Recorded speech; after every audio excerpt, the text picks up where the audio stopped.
নয় লক্ষ পরিবারের মধ্যে 7 লক্ষ শান্তি সম্পত্তি নষ্ট করে জীবরাজ্যের উন্নয়ন ঢুকা যায় না যাবে না শান্তি শৃঙ্খলা নষ্ট করে জীবরাজ্যের উন্নয়ন ঢুকা যায় না যাবে না হেলমেট বাহিনী হুঁশিয়ার হেলমেট বাহিনী হুঁশিয়ার হেলমেট বাহিনী সন্ত্রাস করে জীবরাজ্যের উন্নয়ন ঢুকা যায় না হেলমেট বাহিনী সন্ত্রাস করে জীবরাজ্যের উন্নয়ন ঢুকা যায় না।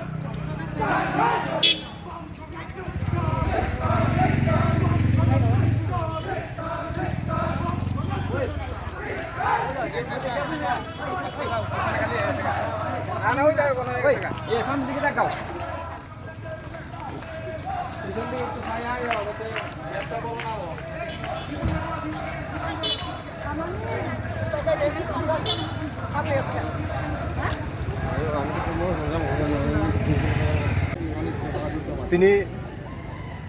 শ্রী কৃষ্ণপূর্ণি মণ্ডলের উদ্যোগে কামাইবাড়ি ও তিনি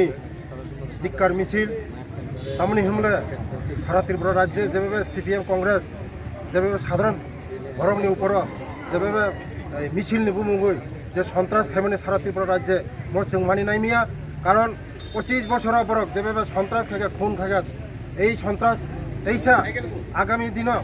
যে 2023 বরক যে উল্টা পথে পাকা পথে এইসা বরক ক্ষমতা ফাইনাবাগে তিনি বরক এই